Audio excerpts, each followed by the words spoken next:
आज है हमारा topic decentralisation and Panchayati Raj specially through 73rd एंड 74th अमेंडमेंट्स, विकेंद्रीकरण तथा पंचायती राज।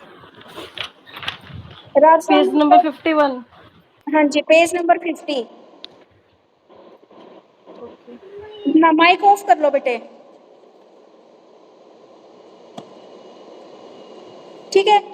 तो क्वेश्चन है आपका, संविधान के 73वें संशोधन के विशेष संदर्भ में विकेंद्रीकरण एवं पंचायती राज का अर्थ स्पष्ट कीजिए। ठीक है, 73वां जो संशोधन हुआ है उसमें विकेंद्रीकरण और पंचायती राज। सबसे पहले तो देखो भाई, डिसेंट्रलाइजेशन क्या होता है। डिसेंट्रलाइजेशन का मतलब होता है जब हम पावर का बंटवारा कर देते हैं, यानी कि सारी पावर एक व्यक्ति के हाथ में न रहकर उसको हम क्या कर देते हैं, बांट देते हैं। ठीक है, तो वो डिसेंट्रलाइजेशन कहलाता है। जैसे प्रधानमंत्री से हमारी नीचे वाले मंत्रिमंडल के पास आ गई कुछ पावर, फिर आपकी उस पे आ गई नगर पालिका के हाथ में, नगर परिषद के हाथ में, फिर ब्लॉक लेवल पे, फिर ग्राम पंचायत पे। तो ऐसे करके हमने क्या कर दिया, पावर शेयरिंग कर दी। और पावर शेयरिंग को ही हम क्या बोलते हैं, डिसेंट्रलाइजेशन बोलते हैं। ठीक है, तो आप यहाँ पे बताया गया है कि 73वें संशोधन में विशेष संदर्भ में डिसेंट्रलाइजेशन और पंचायती राज का अर्थ स्पष्ट हमें करना है। अब देखिए भाई, 73वें संशोधन वर्तमान में सभी प्रदेशों में पंचायती राज व्यवस्था का ढांचा त्रिस्तरीय है। ठीक है भाई, 3 प्रकार की हमारा 3 स्तर पर बटी हुई है। सबसे नीचे पहले पायदान पर ग्राम पंचायत आती है।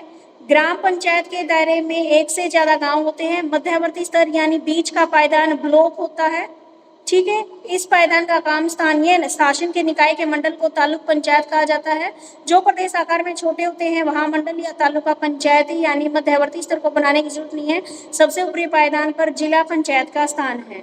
इसके दायरे में जिले का पूरा ग्रामीण इलाका आता है। देखो भाई, इसने बताया है कि जो हमारा सिस्टम है, पंचायत का जो सिस्टम है वो 3 प्रकार का है, फर्स्ट, सेकंड और थर्ड। सबसे पहले नंबर पे आती है, या तो आप नीचे से ऊपर की तरफ चले जाओ या ऊपर से नीचे चले जाओ।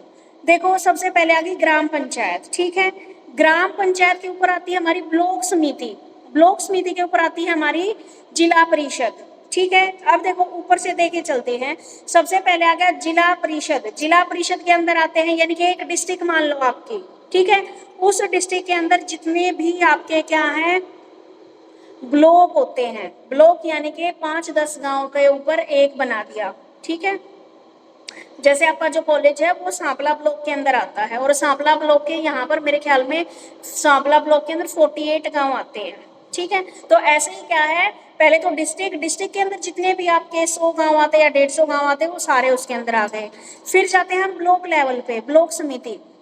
ब्लॉक समिति में आते हैं कि आसपास के जितने भी गांव हैं उस ब्लॉक लेवल पे। और एक स्टेट के अंदर कई सारे ब्लॉक होते हैं, यानी कि एक डिस्ट्रिक्ट के अंदर कई ब्लॉक बना रखे होते हैं। ठीक है, तो उस ब्लॉक के अंदर आ गए। ब्लॉक से फिर 5 आप लगा लो 10-15 को मिला के एक ब्लॉक बनता है। फिर आते हैं हम ग्राम पंचायत। ग्राम पंचायत क्या है आपकी, एक गांव की होती है। कई कई जगह क्या होता है, जहां पर गांव छोटे हैं तो 2 गांव की भी एक ग्राम पंचायत हो सकती है, और अगर गांव ज्यादा बड़ा है तो एक गांव में भी दो सरपंच हो सकते हैं। तो 3 स्तर समझ में आ गया, 3 लेवल हैं। ठीक है, निचले स्तर पे है सबसे ग्राम पंचायत, उससे ऊपर ब्लॉक समिति, ब्लॉक समिति के ऊपर जिला परिषद। ये 3 है। यहाँ तक क्लियर है? Yes ma'am. अब देखो, ग्राम सभा अनिवार्य रूप से बनाई जानी चाहिए। जो अमेंडमेंट हुआ 73वां, उसमें ये बोला कि ग्राम पंचायत और ग्राम सभा होनी बहुत जरूरी है। पंचायती हल्के में मतदान के रूप में दर्ज हर वयस्क व्यक्ति ग्राम सभा का सदस्य होता है, और ग्राम सभा की भूमिका और कार्य का फैसला प्रदेश के कानूनों से होता है। सबसे पहले बात आती है चुनाव की। अब देखो भाई, आपको पता है हर एक चीज के इलेक्शन होते हैं। हमारे यहाँ पर सरपंच के भी इलेक्शन होते हैं। ठीक है, उसके नीचे जितने भी पंच बनेंगे उनके लिए भी इलेक्शन होते हैं। ठीक है, तो ग्राम सभा की भूमिका और कार्य का फैसला प्रदेश के कानून से होता है। अब इसमें सबसे पहले आता है आपका चुनाव। चुनाव के बाद आरक्षण, विषयों का स्थानांतरण, राज्य चुनाव आयुक्त, राज्य वित्त आयुक्त। देखते हैं सबके बारे में। चुनाव, पंचायती राज संस्थान में तीनों स्तरों पर चुनाव सीधे जनता करती है। हाँ जी, आपके सरपंच के भी इलेक्शन होते हैं, ब्लॉक समिति के भी इलेक्शन होते हैं आपके, और आपके जिला परिषद के भी इलेक्शन होते हैं। ठीक है। यदि प्रदेश की सरकार 5 साल पूरे होने से पहले पंचायत को भंग करती है तो पंचायत भंग होने के 6 महीने के अंदर फिर से चुनाव होना जरूरी है।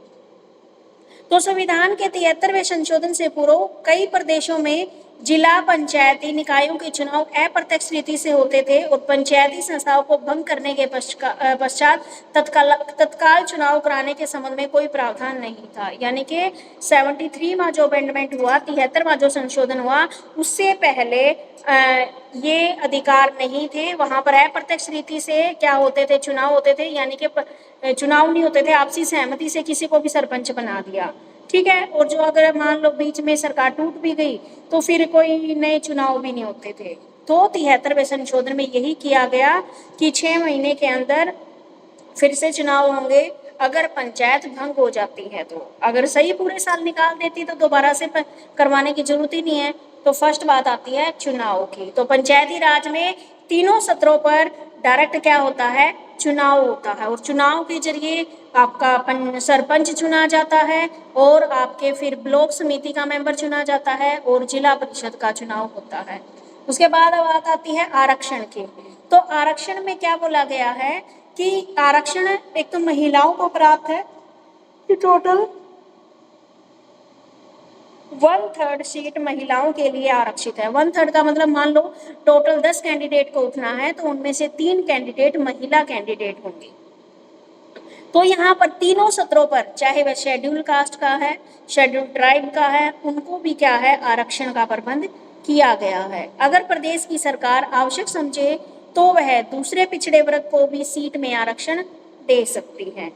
ठीक है। तो यहाँ पर चेयरपर्सन पद का आरक्षण दिया जाता है। यह बात ध्यान देनी होगी कि आरक्षण पंचायत के मात्र साधारण सदस्यों की सीट तक सीमित नहीं है, तीनों ही सत्रों पर चेयरपर्सन पद तक आरक्षण दिया गया है। इसके अलावा केवल सामान्य श्रेणी की सीटों पर ही महिलाओं को 1/3 आरक्षण नहीं दिया गया, बल्कि शेड्यूल कास्ट और शेड्यूल ट्राइब के आरक्षित सीट पर भी महिलाओं के लिए 1/3 आरक्षण का प्रबंध है। इसका मतलब ये हुआ कि कई सीट महिला उम्मीदवारों तथा अनुसूचित जाति जनजाति के सदस्यों के लिए साथ साथ आरक्षित की जा सकती है। इस प्रकार सरपंच का पद कोई दलित या आदिवासी महिला धारण कर सकती है। ठीक है।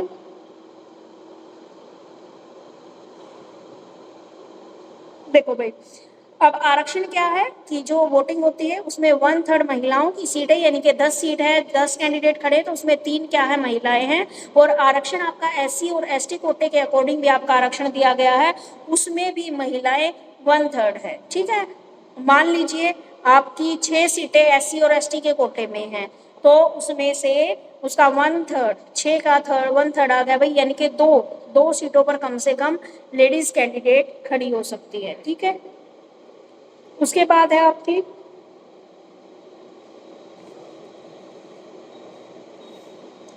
विषयों का स्थानांतरण, यानी कि सब्जेक्ट का ट्रांसफर। ऐसे 29 विषय हैं जो पहले राज्य सूची में थे, अब पहचान कर संविधान की 11वीं अनुसूची में शामिल कर दिए गए हैं और इन विषयों को पंचायती राज संस्थाओं को हस्तांतरित किया गया है। अधिकतर मामलों में इन विषयों का संबंध स्थानीय स्तर पर होने वाले विकास और कल्याण के कामकाज से है। इन कार्यों का वास्तविक हस्तांतरण प्रदेश के कानून पर निर्भर है।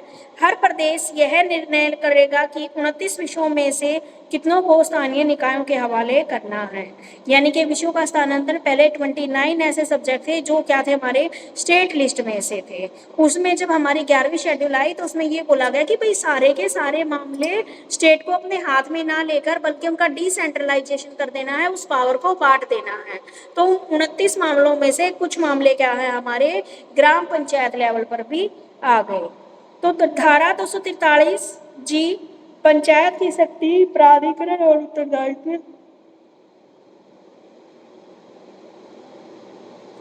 कि किसी भी प्रदेश की विधायिका कानून बनाकर 11वीं अनुसूची के अकॉर्डिंग पंचायत को शक्ति और अधिकार प्रदान कर सकती है। भारत में बहुत से प्रदेशों में आदिवासी आबादी वाले क्षेत्र हैं और 73वें संशोधन के प्रावधान को दूर रखा गया है। तो 1996 में अलग से एक अधिनियम पारित किया गया कि पंचायत व्यवस्था के प्रावधानों के दायरे में इन क्षेत्रों को भी शामिल कर लिया गया। बहुत से आदिवासी समुदायों में जंगल और जल जोहड़ और जैसे साझी संसाधनों की देखरेख के रीति रिवाज उपस्थित हैं। इस वजह से नए अधिनियम में आदिवासी समुदाय के इस अधिकार की रक्षा की गई है। वे अपने रीति रिवाज के अनुसार संसाधनों की देखभाल कर सकते हैं। इस उद्देश्य से ऐसे इलाकों की ग्राम सभा को अपेक्षाकृत ज्यादा अधिकार प्रदान किए गए हैं। निर्वाचित ग्राम पंचायत का कई अर्थों में ग्राम सभा की अनुमति लेनी पड़ती है और इन अधिनियम के पीछे मूल विचार स्वशासन की स्थानीय परंपरा को बचाना और आधुनिक तरीके से निर्वाचित निकायों में ऐसे समुदायों से परिचित कराना है और विविधता और विकेंद्रीकरण की भावना इस विचार की संगति बैठकती है। देखो इतना बड़ा नहीं करना आपको। इसमें बताया गया विषयों का स्थानांतरण, यानी कि पहले 29 ऐसे मामले थे जो स्टेट लेवल पे थे, लेकिन स्टेट ने क्या कर दिया, डिसेंट्रलाइजेशन कर दिया पावर का। इन मामलों को क्या है, किसके हाथ पर दे दिया, ग्राम पंचायत के हाथ में दे दिया कि भाई यहाँ का मामला आप यहीं पर ग्राम स्तर पर ही आपको सोल्व करना है। ठीक है, तो इससे क्या हुआ, ग्राम पंचायत में भी जो हमारे रीति रिवाज हैं वो भी क्या है, रीति रिवाज के अकॉर्डिंग ग्राम सभा में क्या है, अनुमति वो फैसले दिए जाते हैं। ठीक है, और कानून के दायरे में रहकर इनका क्या है, क्षेत्र शामिल किया गया है कि भाई आपको इस इलाके की ये ग्राम सभा है और यहाँ पर जितने भी झगड़े होंगे वो इस ग्राम सभा के द्वारा सोल्व किए जाएंगे। तो उनको क्या है, इस मामले में उनको बार बार क्या है, उच्च अधिकारियों से पहले एक बार परमिशन लेके फिर क्या कर सकते हैं, वो वहीं पर मामला सोल्व कर सकते हैं। इतनी शक्ति डिसेंट्रलाइजेशन के थ्रू उनको दी गई है कि ग्राम सभा को ये शक्ति मिली हुई है कि वह ग्राम स्तर पर जितने भी मामले हैं उनको अपने अकॉर्डिंग उनका निवारण कर सकती है। ठीक है, समझ में आया ये पॉइंट, विषयों का स्थानांतरण।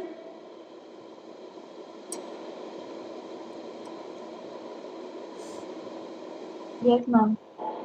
आप दोनों को भी राज और नेहा। Yes ma'am.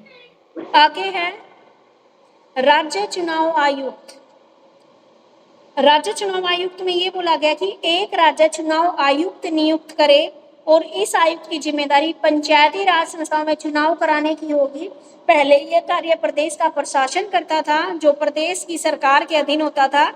अब भारत में चुनाव आयुक्त का भी ऑटोनोमस है। फिलहाल प्रदेश का चुनाव आयुक्त एक स्वतंत्र अधिकारी है, उसके कार्यालय का संबंध भारत के चुनाव आयोग से नहीं होता है। पहले क्या था, चुनाव प्रशासन के द्वारा किया जाता था, अब राज्य चुनाव आयुक्त भी क्या है, नियुक्त कर दिया गया है, जो हमारे ग्राम स्तर पर ग्राम पंचायतों के इलेक्शन करवाने का काम करता है। ठीक है, भारत के चुनाव आयुक्त के समान प्रदेश का चुनाव आयुक्त भी ऑटोनोमस होता है, यानी कि जिस प्रकार भारत का चुनाव आयुक्त सरकार के दबाव में नहीं है, वैसे ही जो यहाँ का जो वोटिंग कमिश्नर है वो भी क्या है, स्थानीय निकायों के दबाव में काम नहीं करता।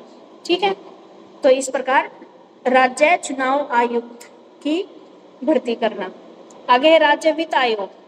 प्रदेश की सरकार के लिए प्रत्येक 5 साल में प्रादेशिक वित्त आयोग बनाना आवश्यक होता है, यानी कि 5 साल में जब भी नई सरकार आई है तो बजट पास करना जरूरी होता है, उनको एक वित्त आयोग की स्थापना करनी पड़ती है। यह आयोग प्रदेश में स्थानीय शासन की संस्थाओं की आर्थिक स्थिति का जायजा लेगा।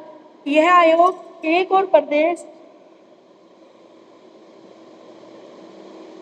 तो स्थानीय शासन की व्यवस्था के मध्य और दूसरी ओर शहरी और ग्रामीण स्थानीय शासन की संस्थाओं के मध्य राजस्व के विभाजन का रिवैल्यूएशन करेगा। इस पहल के द्वारा यह सुनिश्चित किया जाएगा कि ग्रामीण स्थानीय शासन का धन वितरण करना राजनीतिक मुद्दा न बने। अब है एक राज्य वित्त आयोग, एक फाइनेंस कमीशन की भी स्थापना करनी है, जिसके द्वारा वह एक तो ग्राम स्तर पर जितना भी फाइनेंस की जरूरत पड़ती है उसको उपलब्ध करवा सके, और दूसरा क्या है, जो आपके जिला स्तर पर है उसको भी क्या है, फाइनेंस उपलब्ध करवा सके। लेकिन उससे पहले वह रिवैल्यूएट करेगा उन लोगों के क्या क्या नीड्स है, ग्राम पंचायत पर कितने ग्रांट की जरूरत है, जिला स्तर पर कितने ग्रांट की जरूरत है। तो पहले आकर वह व्यक्ति उसका जायजा लेगा, उसका इवैल्यूएशन करेगा और उसके बाद उसका डिसीजन लेगा कि इनको कितनी सब्सिडी प्रोवाइड करनी है। तो ये था आपका 73वें अमेंडमेंट के दौरान डिसेंट्रलाइजेशन और पंचायती राज का अर्थ। ठीक है, डिसेंट्रलाइजेशन क्या था, जब हम पावर को शेयर कर देते तो डिसेंट्रलाइजेशन कहलाता है। और पंचायती राज यहाँ पर 3 स्तर पर बताया था आपका।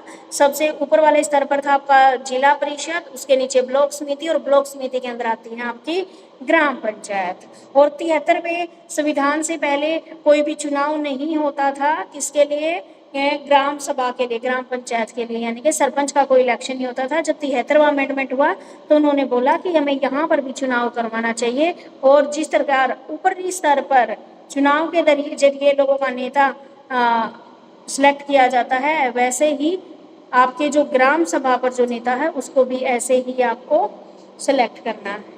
तो उसमें चुनाव हो गया, फिर आरक्षण मिल गया। आरक्षण में तो 1/3 औरतों की सीटें होती हैं। विषयों का स्थानांतरण होता है इसके अंदर।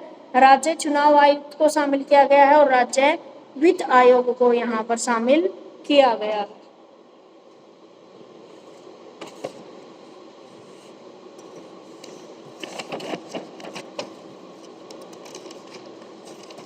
ठीक है भाई, समझ में आया पहला क्वेश्चन? Yes ma'am. चलिए अब दूसरा क्वेश्चन देखते हैं। संविधान के 74वें संशोधन के विशेष संदर्भ में स्थानीय शहरी शासन के विषय में क्या प्रावधान है? तो संविधान के 74वें संशोधन का संबंध शहरी स्थानीय शासन की निकाय अथवा नगर पालिका से है। जो 73वां संशोधन था ना, वह तो ग्राम पंचायत से रिलेटेड था। अब 74वां जो संशोधन है वह हमारा नगर पालिका से रिलेटेड है।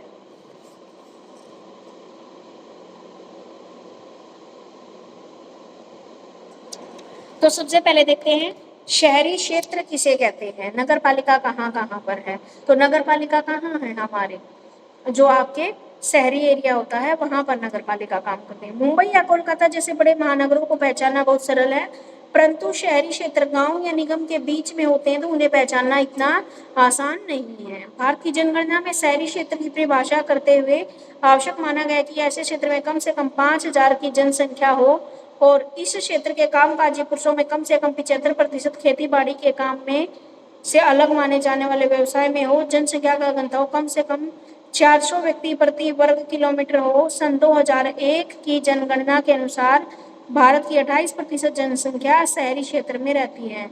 अनेक रूपों से 74वें संशोधन में संविधान में 73वें संशोधन का दोहराव है, परंतु यह संशोधन शहरी क्षेत्रों से संबंधित है।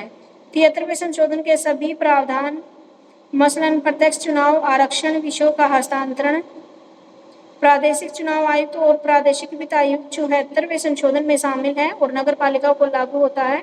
संशोधन के अंतर्गत इस बात को जरूरी बना दिया गया कि प्रदेश की सरकार कुछ एक निश्चित कार्य करने की जिम्मेदारी शहरी स्थानीय शासन की संस्थाओं पर छोड़ दे, और यह कार्य संविधान की 11वीं अनुसूची में लिखा गया है। तो भाई पहले वाली तो क्या थी, हमारी शेड्यूल 11 थी, अब भी शेड्यूल 11 है, लेकिन पिछली बार आर्टिकल 73 था, अब आर्टिकल 74 है, जो क्या हमारी नगर पालिका से रिलेटेड है। तो यहाँ पर क्या बड़े बड़े शहरों की तो नगर पालिका को पहचानना ईजी है, लेकिन कुछ छोटे छोटे शहर है वहां पर कैसे पता लगेगा कि ये नगर पालिका के अंदर आता है या नहीं आता है।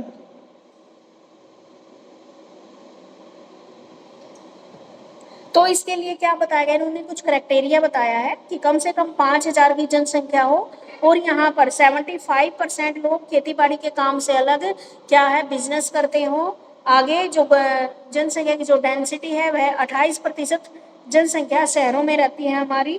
और 74वें संविधान संशोधन में सभी प्रावधान मसलन प्रत्यक्ष चुनाव, आरक्षण, विषय का हस्तांतरण इसमें शामिल है।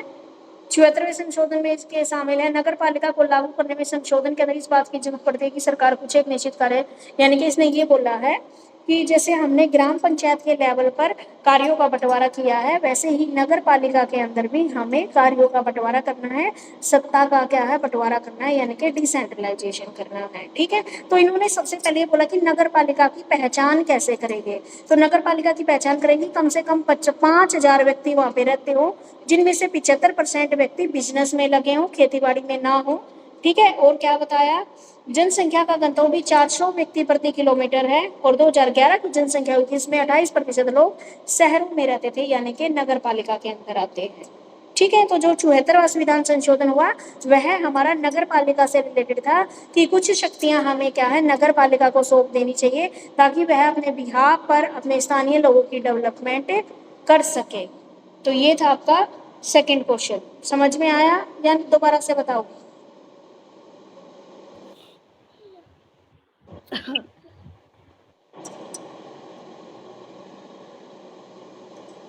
चलिए फिर समझ में आ गया तो या दोबारा बताना बेटे? मैम आ गया समझ। समझ तो आ गया, लेकिन फिर ये पढ़ना पड़ेगा अच्छे से घर पे, फिर होगा। इसमें तो ना थोड़ा सा वो कर रखा अपनी भाषा में ट्रांसलेट करना, जैसे पहले में मैं बता रखा था ना पंचायती राज का, ऐसे ही नगर पालिका में भी सेम यही काम होती है। ठीक है कि वो नगर वो बस ग्राम स्तर पे देखती है, ये शहरी लेवल पे देख लेती है कि कैसे क्या प्रशासन करना है। चुनाव यहाँ पे भी होते हैं, नगर पालिका के भी चुनाव होते हैं, आरक्षण यहाँ के भी लोगों को है, विषयों का ट्रांसफर यहाँ पर भी किया गया है, राज्य चुनाव आयुक्त यहाँ पे भी काम करता है और राज्य वित्त आयोग भी यहाँ पे काम करता है। ठीक है, अब है संविधान के 73वें और 74वें संशोधन के इम्प्लीमेंटेशन पर टिप्पणी कीजिए कि जो संविधान में 73वां और 74वां जो संशोधन किया उसको लागू करने के ऊपर टिप्पणी लिखिए। मैम ये सब जो टॉपिक है ना थोड़ा कंफ्यूज टाइप है। सारे ही कंफ्यूज टाइप के हैं बेटा, इसमें समकालीन भारत में सारा ही हमारा क्या है पंचायती राज व्यवस्था वाले सारे ही ऐसे हैं जो हमारे संविधान से रिलेटेड आए हैं इसमें क्वेश्चन।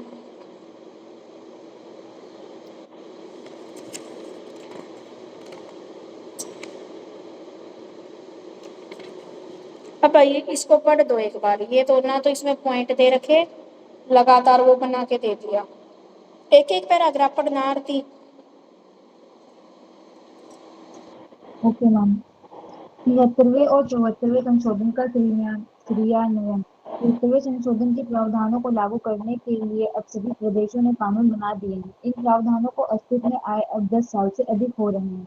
इस अवधि 1994 से 2012 में ज्यादातर प्रदेशों में स्थानीय निकायों के चुनाव कम से कम 4 बार हो चुके हैं। मध्य प्रदेश और राजस्थान तथा कुछ और प्रदेशों में तो अब तक पाँच बार चुनाव हो चुके हैं। आज ग्रामीण भारत में जिला पंचायतों की संख्या लगभग 500, मध्यवर्ती या प्रखंड स्तरीय पंचायत की संख्या 6000 तथा ग्राम पंचायतों की संख्या 2,50,000 है। शहरी भारत में 100 से अधिक नगर निगम, 1400 नगर पालिका तथा 2000 नगर पंचायत उपस्थित है। प्रत्येक 5 वर्ष पर इन निकायों के लिए 32 लाख सदस्यों का निर्वाचन। अगर प्रदेशों की विधानसभा तथा संसद को एक साथ रखकर देखें तो भी इन्हें निर्वाचित जन प्रतिनिधियों की जनसंख्या 5000 से कम बैठती है। स्थानीय की वजह से निर्वाचित जन प्रतिनिधियों की संख्या में भारी वृद्धि हुई है। देखो इसमें बताया गया है कि जो 73वां और जो 74वां अमेंडमेंट हुआ था उसको लागू करना, क्रियान्वयन का मतलब होता है बेटा लागू करना। तो 73वां तो हमारा पंचायती राज से रिलेटेड था और 74वां हमारा नगर पालिका के कानूनों से रिलेटेड था।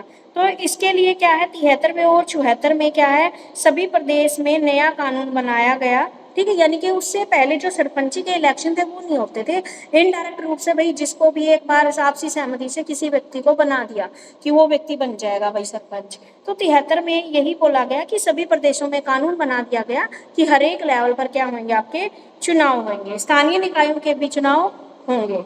ठीक है, तो फिर यह 1994 से लेकर 2012 तक जो बात की गई है कम से कम 4 बार चुनाव हो चुके हैं। तो यहाँ पर 2012 नहीं है तो 2025 चल रहा है। ठीक है, तो मध्य प्रदेश और राजस्थान के कुछ और प्रदेश तो अभी तक 5-5 बार चुनाव भी कर चुके हैं। यानी कि ये सबसे पहले चुनाव की बात आई इसमें। ये बोला कि जो ग्रामीण भारत है आज जितनी भी पंचायत है 500 के करीब यहाँ पर पंचायतें हैं। ठीक है, स्तरीय प्रखंड स्तरीय पंचायत की संख्या 6000 है, ग्राम पंचायतों की संख्या 2,50,000 है, शहरी भाग में 100 से अधिक नगर निगम, 1400 नगर पालिका तथा 2000 नगर पंचायत उपस्थित हैं। इसने बोल दिया कि एट प्रेजेंट सिनेरियो में अगर देखा जाए तो 500 गांव भारत के अंदर है जिसमें पंचायतों की संख्या 6000 है, ग्राम पंचायतों की संख्या 2.5 लाख रुपए है, शहरी भागों में 100 से अधिक नगर निगम, 400 नगर पालिका और 2000 नगर पंचायतों की सदस्य हैं और प्रत्येक वर्ष इन पर 32 लाख सदस्यों का निर्वाचन होता है। यानी कि प्रत्येक 5 वर्ष में कम से कम 32 लाख लोगों की यहाँ पर वोटिंग होती है और जो रिप्रेजेंटेटिव है उनकी संख्या 5000 से भी कम होती है। यानी कि सारे बूथ को मिलाकर भी 5000 लोग नहीं बन पाते।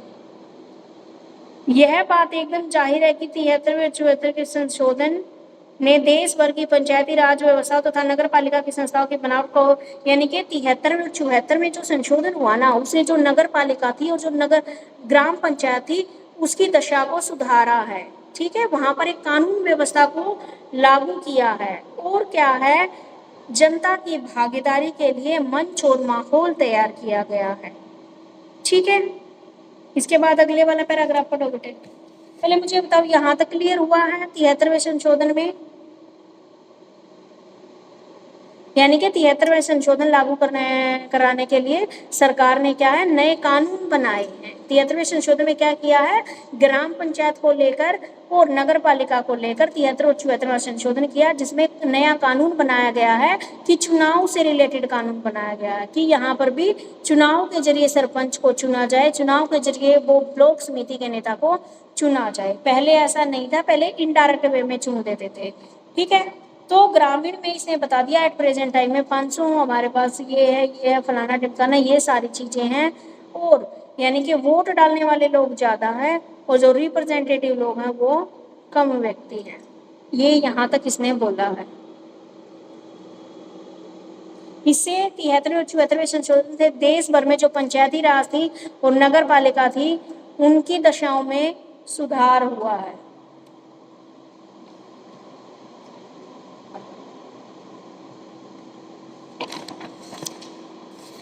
आरती अब ये बढ़िया से नगर पालिका और पंचायत में महिलाओं के आरक्षण। रुको तो मैं बता देती हूँ, मोटा मोटा ही बता देती हूँ, पढ़ने की जरूरत नहीं है। जो आपने इसे पहले वाले दोनों क्वेश्चन पढ़े ना, उन्हीं का मिक्सअप यहाँ पे लिखा हुआ है कि जो नगर पालिका और पंचायत है उसमें महिलाओं के आरक्षण की भी बात की गई है। ठीक है, तो यहाँ पर बताया गया है कि 200 महिलाएं जो पंचायतों के अध्यक्ष हैं, 2000 महिलाएं पंचायत यानी कि सरपंच और ग्राम पंचायतों की महिला सरपंच की संख्या 80,000 से भी अधिक है। 30 महिलाएं मेयर बनी हुई हैं, 500 से ज्यादा महिलाएं अध्यक्ष पद पर हैं और 650 नगर पंचायत की प्रधानी महिलाओं के साथ कामकाज कर रही हैं। ठीक है, तो उसने बोला कि इसमें जो 73वां 74वां संशोधन हुआ उसमें आरक्षण को लेकर भी बात की गई कि जो चुनाव होंगे उसमें 1/3 हिस्सा किसका होगा, लेडीज की सीटें होंगी। अगर मान ले 10 सीट है तो आपकी 3 सीटों पर पक्का लेडीज ही आएगी। उसके बाद इसने बताया कि जो आरक्षण है वह आपका शेड्यूल कास्ट और शेड्यूल ट्राइब के लिए आरक्षण की सुविधा इसमें अनिवार्य बना दी गई है ताकि जो पिछड़ी जाति हैं उनको भी आगे आने का मौका मिल सके और जो समाज है उसकी बनावट में परिवर्तन आ सके।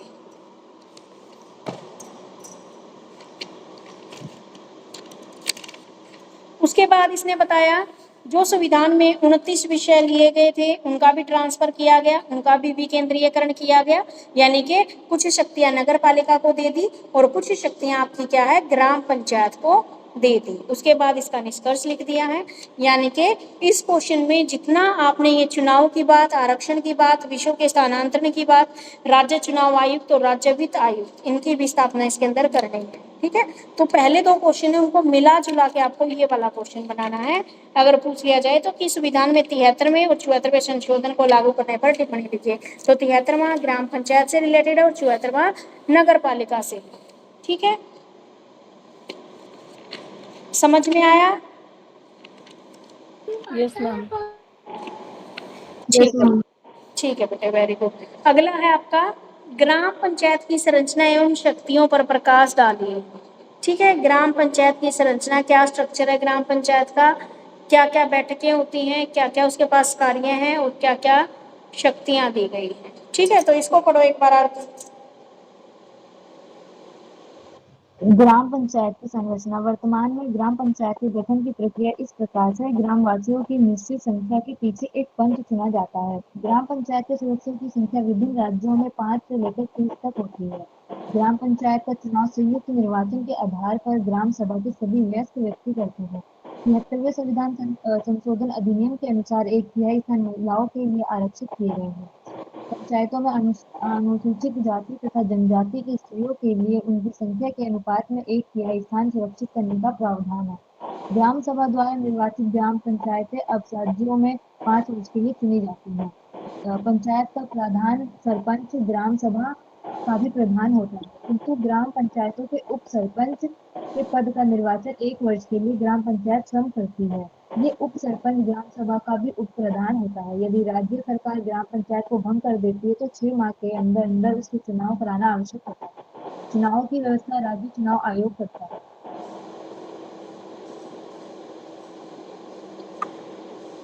देखो, आपने भी देखा होगा गांव में, इसने बोला कि स्ट्रक्चर क्या होता है हमारी ग्राम पंचायत का।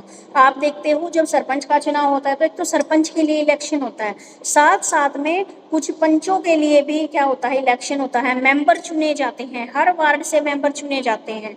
तो यहाँ पर पंचों की संख्या और सरपंच को मिलाकर कम से कम 5 और ज्यादा से ज्यादा 30 व्यक्ति हो सकते हैं। यहाँ पर देखो, अगर गांव छोटा होगा तो जितने वार्ड होंगे उतने वार्ड में से एक एक मेंबर चुना जाएगा जिसको पंच बोला जाता है, ठीक है। और सरपंच पूरे गांव का होगा। अगर गांव बड़ा है, ग्राम पंचायत ज्यादा बड़ी है, तो वहां पर ज्यादा से ज्यादा 30 तक व्यक्ति हो सकते हैं, ठीक है। और इसमें भी क्या बताया गया है, आपका 1/3 स्थान सुरक्षित करने का प्रावधान है। यहाँ पर भी क्या है, स्त्रियों के लिए 1/3 चुनने क्या है, प्रावधान है। अगर मान लीजिए 5 आपके वार्ड जितने लगते हैं, जितने पंच आपके बनने हैं, मान लो 10 पंच बनने हैं, तो 1/3 यानी कि 3 उसमें महिलाएं शामिल होंगी। और ये क्या है, पंचों की संख्या जो होती है, हर बार ऊपर से पता लगता है कि इस बार इसकी सीट है, इस बार इसकी सीट है, तो उस वार्ड में से वही मेंबर उठता है। तो ये थी इसकी संरचना है। उसके बाद थी इसकी बैठक कैसे होती है कि 1 महीने में इसकी एक बैठक जरूर होनी चाहिए। और ये बैठक की अध्यक्षता कौन करता है, सरपंच करता है। सरपंच सारे निर्णय बहुमत से लिए जाते हैं। यदि मतदान में पक्ष और विपक्ष में बराबर मत हो तो सरपंच अपना मत देकर उस मामले का निर्णय ले सकता है। यानी कि पंच है वो अपना, मान लो किसी फैसले के ऊपर डिसीजन ले रहे हैं और सब पंच क्या है, अगर बराबर आ जाते हैं कि उसके पक्ष में भी 5 वोटिंग पड़ी और विपक्ष में भी 5 वोटिंग पड़ी, तो वहां पर सरपंच अपनी वोट डाल सकता है कि भाई किसका पलड़ा भारी, यानी कि किसकी तरफ डिसीजन लेना। इसमें क्या है, कार्यवाही का रिकॉर्ड सही सही रखें। ये जो बैठक है, सरपंच का ये कर्तव्य होता है कि ये रिस्पॉन्सिबिलिटी है सरपंच की कि जितनी भी बैठक हुई है उनका रिकॉर्ड सही सही रखे और जो डिसीजन लिए गए हैं उनको रजिस्टर के अंदर दर्ज कर ले, ठीक है। तो ये थी इनकी बैठकें। तो इसको ना आप इस बुक इस लैंग्वेज में ना लिखने की बजाय, आप लोग भी गांव से हो ऑलमोस्ट बच्चे, तो वहां का स्ट्रक्चर देखना कि क्या है। पंचायत में कौन कौन होता है, एक सरपंच होता है और उसके नीचे कुछ पंच होते हैं, ठीक है। ये तो उनका स्ट्रक्चर होता है। फिर बैठकें होती है उनकी, महीने में एक बार एक बैठक होती है जिसमें उनको क्या है, डिसीजन लेने होते हैं। डिसीजन लेने का मतलब जरूरी नहीं कि लड़ाई झगड़े के लिए डिसीजन ले, बहुत सारा ग्रांट भी आता है, करोड़ों का ग्रांट आता है, तो उसके ऊपर भी डिसीजन लेना होता है। अब है ग्राम पंचायत के क्या क्या काम है और क्या क्या शक्तियां हैं, इनके बारे में हम पढ़ेंगे। तो आमतौर पर ग्राम पंचायत के कार्य को 2 भागों में बांटा है। एक तो है अनिवार्य काम, जो कंपलसरी काम करने ही करने हैं, और एक है वॉलेंटरी, ऐच्छिक काम, यानी कि ग्राम सभा का मन किया तो करवा सकती है, नहीं मन किया तो ना करवाए, ठीक है। तो अब अनिवार्य काम के बारे में देखेंगे और ऐच्छिक काम। तो सबसे पहले जो कंपलसरी काम करने ही करने हैं पंचायत को, एक तो चिकित्सा और स्वास्थ्य रक्षा संबंधी कार्य, ठीक है, ये तो ग्राम सभा को, हमारा ग्राम पंचायत को करना ही है।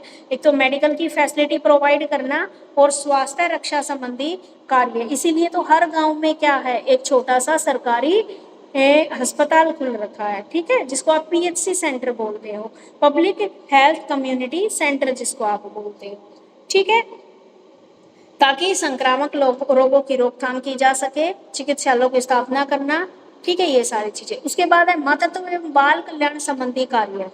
एक तो क्या होगा, सबसे पहले तो क्लिनिक देखते हो आप, हर एक गांव में सरकारी क्लिनिक मिलेगा, चाहे वो 2 कमरे का ही क्यों ना हो। उसके बाद मातृत्व और बाल कल्याण संबंधी कार्य, ये भी बहुत जोरों पे होते हैं, ये भी काम आता है पंचायत के अंदर। कि आपको आशा वर्कर का नाम सुना है ना, तो उनका काम इनके अंदर आता है। मातृत्व और बाल कल्याण संबंधी कार्य, ये होती है आपकी आंगनबाड़ी से रिलेटेड जो भी काम है। उसके बाद है पीने के पानी की व्यवस्था संबंधी कार्य करना, ठीक है, कि कुएं बनवाना, अगर पुराना कुआं तो उसकी मरम्मत करवाना या नए ट्यूबवेल या नलकूप लगवाना। सड़कों एवं नालियों को बनाने संबंधी कार्य, ये भी अनिवार्य कार्य भाई करवाना पड़ेगा, जल निकासी करनी पड़ेगी। उसके बाद सार्वजनिक स्थानों, हाट बाजारों में प्रबंध संबंधी कार्य देखना कि जो भी बाजार वगैरह अगर गांव में कहीं लग रहा है तो वहां पर सही ढंग से उसका प्रबंध किया जा सके। जैसे ग्राम पंचायतों में तालाब, धर्मशाला आदि की देखभाल, मेले वगैरह का प्रबंध भी होता है, यानी कि गांव में मेले वगैरह भी लगते रहते हैं तो, और अखाड़े हैं उनकी व्यवस्था करना। देखो अब तो हर एक गांव में क्या हो गया है, एक पार्क हो गया है, हर एक गांव में सरकारी जिम खुलने लग गए हैं। ठीक है, तो कोई भी मेला ऑर्गेनाइज हो रहा है तो भी ग्राम पंचायत को इसकी व्यवस्था करनी है। तो आप मेला या आयोजन आप देख सकते हो, जैसे आपका होली के ऊपर होता है ना, होली पे आप जाते हो तो वहां पर जितनी भी व्यवस्था होती है वो पंचायत के अंदर आती है कि होलिका का दहन कहाँ पे करना है, कहाँ पे वो सारा पूजा वगैरह का सिस्टम रखना है, तो ये सारा पंचायत देखती है। तो उसी से रिलेटेड कुछ व्यक्ति वहां पर वो मैनेजमेंट कर देते हैं। फिर कृषि के विकास संबंधी कार्य भी, इसमें क्या है, कृषि के विकास संबंधी कार्य में अच्छे बीज का प्रबंध करना, और दूसरा चरवाहों की व्यवस्था करना, पशुपालन के कार्य में ग्राम वासियों की मदद करती है। यानी कि आपका कृषि और विकास से संबंधित, जैसे गांव में जो लोग खेती करते हैं तो एक खाद्य बैंक भी होता है, खाद्य बैंक जहाँ पर उन्हें सस्ती कीमतों पर जो भी बोने के लिए बीज मिलता है, खाद जो मिलता है उसमें भी कुछ % डिस्काउंट काट के मिलता है। तो ये काम भी, इसकी व्यवस्था करना भी ग्राम पंचायत का काम है।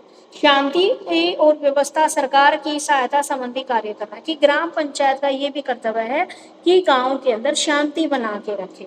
ठीक है, पुलिस और कोई भी अपराधी है उसको पुलिस में पकड़वाने की मदद ले। ग्राम पंचायत पटवारी, अमीन, चौकीदार पर अंकुश रखती है तथा जिले के अधिकारियों को उनके अनुचित कार्यों की सूचना देती है। तो ये थे हमारे ग्राम पंचायत के अनिवार्य कार्य। एक तो पब्लिक हेल्थ सेंटर खोलना, दूसरा जो आंगनवाड़ी सेंटर है कि जो कोई भी गर्भवती माँ है उसकी देखभाल करना, बच्चे की देखभाल करना, आगे पीने के पानी की व्यवस्था करना, शिक्षा की व्यवस्था करना कि स्कूल हमारा गांव में गवर्नमेंट स्कूल है या नहीं। देखो प्राइवेट स्कूल का इन्होंने नहीं देखना, इन्होंने देखना है गवर्नमेंट स्कूल का, कि कम से कम हर एक स्कूल में एक गवर्नमेंट मिडिल स्कूल और एक प्राइमरी स्कूल अवश्य हो।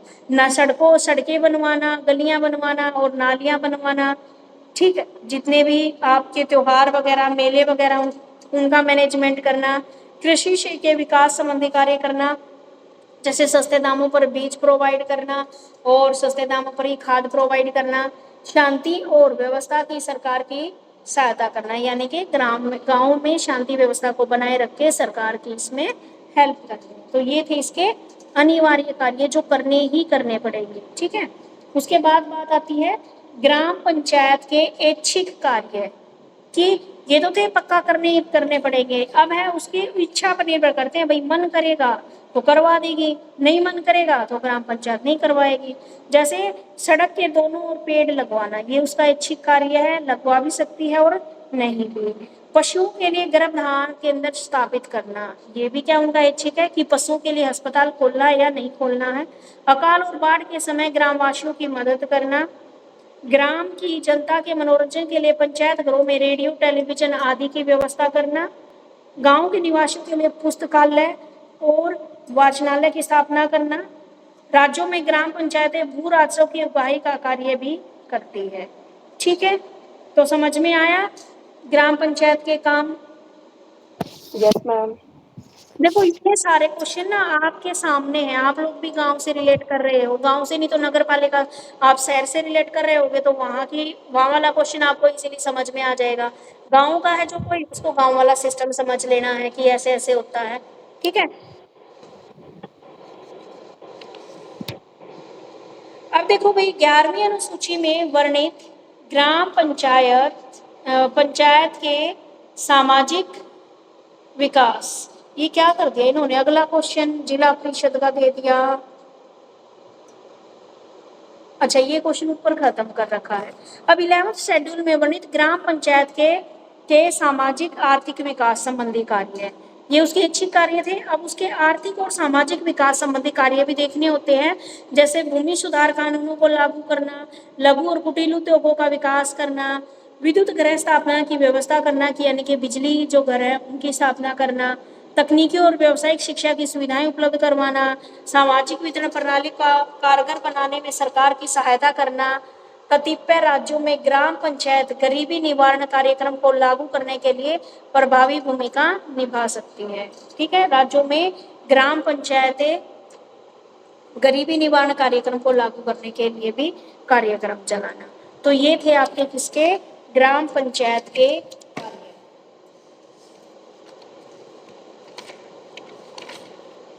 अगला है जिला परिषद। फिर ये ना हमारा कंप्लीट हो जाएगा बेटा ये वाला टॉपिक, बाकी टॉपिक मैं कल करवाऊंगी।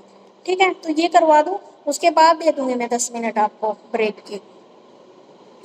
ठीक है, आप यहाँ तक समझ में आ गया? Yes ma'am. आगे आता है जिला परिषद की संरचना, अधिकार व शक्तियों का परिचय दीजिए। जिला परिषद पंचायती राज के त्रिस्तरीय ढांचे का सर्वोत्तम निकाय है। हाँ जी, जो जिला परिषद है वो जो हमारी पंचायती राज है उसका सबसे टॉप वाला पार्ट है। यानी कि जिला परिषद के अंदर हमारी नगर पालिका आती है, जितने भी हमारी ब्लॉक लेवल है वो आ गया, ब्लॉक लेवल के नीचे आपकी ग्राम पंचायत और आपकी नगर पालिका जो भी है वे आ गई।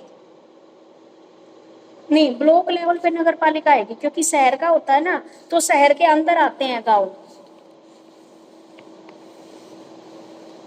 यानी कि जैसे हमारा सांपला ब्लॉक लगता है, तो सांपला में तो नगर पालिका है, बाकी गांव में ग्राम पंचायत है।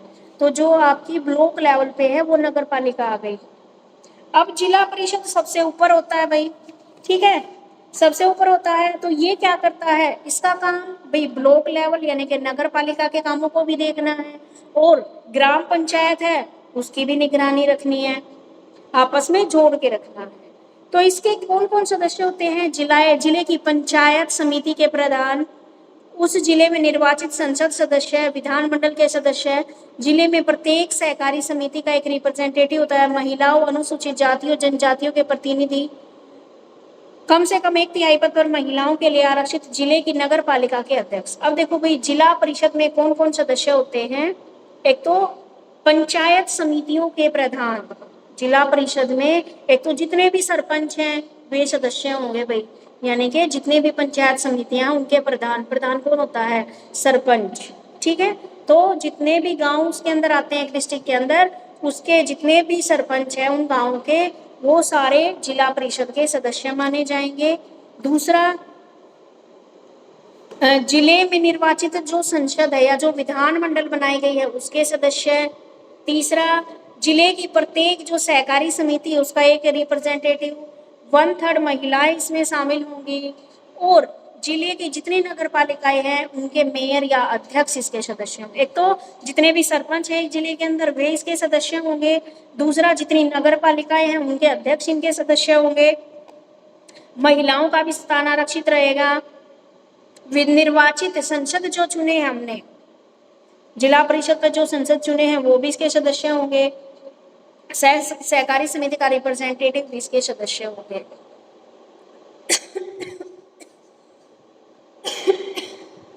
आगे है, यूपी और बिहार में जिलाधीश को यह अधिकार दिया गया है कि वह जिला परिषदों की बैठकों में भाग ले सके, परंतु उसे वोट डालने का अधिकार नहीं है। महाराष्ट्र और गुजरात में जिलाधीश को ऐसा कोई अधिकार प्राप्त नहीं है। देश के अधिकांश सभी राज्यों की जिला परिषद के लिए 5 वर्ष की समान अवधि का प्रावधान है, और किसी भी कारण से उसे भंग हो जाने की स्थिति में यह आवश्यक है कि नई जिला परिषद के गठन के लिए 6 माह के भीतर चुनाव कराया जाए। ये बात पहले भी आई हुई है कि जिला परिषद में मान लो 5 साल के लिए जो हमने जिला परिषद का जो मेंबर चुना है, अगर उसकी सरकार टूट जाती है तो 6 महीने के अंदर हमें फिर से चुनाव करवाना पड़ेगा। राजस्थान में जिला परिषद के अध्यक्ष का पदनामा जिला प्रमुख है, यानी कि बता दिया चेयरमैन होते हैं, ऐसे होते हैं। अब देखो जिला परिषद में क्षेत्र में लोकसभा, राज्यसभा और राज्य विधानसभा के सदस्य आ गए, 1/3 महिलाओं का स्थान आरक्षित हो गया, और जिला परिषद क्षेत्र के जितने भी निर्वाचित, जितने भी इलेक्शन द्वारा चुने गए सदस्य हैं वे इसके अंदर आते हैं। इसमें भी होते हैं ना भी बहुत सारे, जिला लेवल पे भी जिला परिषद उठा हुआ है, ये वो उठा हुआ है, इसके भी इलेक्शन होते हैं। ठीक है, तो अब देखो जो हमारा जिला परिषद उसके क्या क्या काम है। एक तो जितनी भी पंचायतें हैं उनके कार्यों में तालमेल स्थापित करना। दूसरा, पंचायत के कार्यों पर निगरानी रखना कि वो काम भी कर रहे हैं या सिर्फ जस्ट बजट को खा रहे हैं। ठीक है, कृषि विकास कितना हुआ है, आर्थिक और सामाजिक उन्नति कितनी हुई है, जन स्वास्थ्य और साक्षरता से संबंधित गतिविधियों को सुनिश्चित करना, ग्रामीण लोगों के लिए रोजगार कार्यक्रम की गति प्रदान करना, जैसे मनरेगा वगैरह की स्कीम चलाई जाती है, गरीब और अपंग और कमजोर लोगों को विशेष रूप से विकास को प्रोत्साहन देना, विनियोग, लघु और कुटीर उद्योग और खाद्य उद्योगों को प्रोत्साहन करना, लघु सिंचाई परियोजना चालू करवाना। तो क्या क्या काम है इसका, जितनी भी पंचायतें हैं उनके काम में आपस में कोऑर्डिनेशन करना, पंचायतों के काम पर निगरानी रखना, ऐसे ही नगर पालिका के कामों पर भी निगरानी रखना, ग्रामीण लोगों के लिए रोजगार उपलब्ध करवाना, मानव संसाधनों को डेवलप करना, विकास योजनाएं लागू करना, अपंग व्यक्ति या कमजोर वर्ग हैं उनको विकास के लिए प्रोत्साहित करना, आगे सूखे या बाढ़ की कोई संभावना है तो विशेष कार्यक्रम तैयार करना, इससे बचने के लिए कुछ भी वन उद्योग है, लघु कुटीर उद्योग है उनको प्रोत्साहित करना, लघु सिंचाई परियोजनाएं चालू करना। आय के साधन क्या क्या है भाई, 73वें संविधान संशोधन अधिनियम द्वारा ये व्यवस्था की गई है कि जिला परिषद के पास ठोस वित्तीय आधार हो। इसके लिए राज्य वित्त आयोग पंचायती राज संस्थानों में संसाधन आधार को मजबूत बनाने के लिए उचित सुझाव देगा। वर्तमान समय में जिला, अब देखो भाई इसके आय के साधन देखो, तुम सीधा इतनी बातें मत करो, सीधा ये देखो कि इसके इनकम के क्या क्या स्रोत हैं। एक तो राज्य सरकार द्वारा इनको सब्सिडीज दी जाती है, ठीक है भाई। सभी पंचायतों की कुछ राशि इकट्ठी कर सकती है कि राज्य सरकार की अनुमति से जिला परिषद जितनी भी पंचायतें हैं उनसे भी कुछ राशि इकट्ठी कर सकती है, जैसे पानी का बिल हो गया आपका, या फिर जो भी एक आधा जो टैक्स लगता है जिसमें व्यक्ति उसको कलेक्ट करके जिला परिषद को देना। उसके बाद पंचायतों से जो राशि इकट्ठी हुई है जिला परिषद अपनी अचल संपत्ति को किराए पर उठाकर कुछ आय प्राप्त कर सकती है। यानी कि कई बार होता है ना कि सरकारी दुकानें दे रखी हैं सरकार ने, तो उनसे भी जो इनकम है वो भी इनका वो है, आय का स्रोत है। भूमि कर भी जल परिषद का एक हिस्सा है, जो टैक्स लगाया जाता है लैंड के ऊपर वो भी इनका एक हिस्सा है। तो समझ में आया जिला परिषद के काम।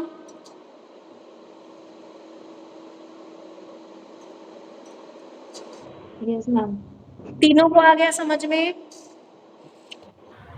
मैम और तो मैम फिर ये ठीक है, वो संशोधन जो 73 संशोधन से तो अच्छा ही है ये।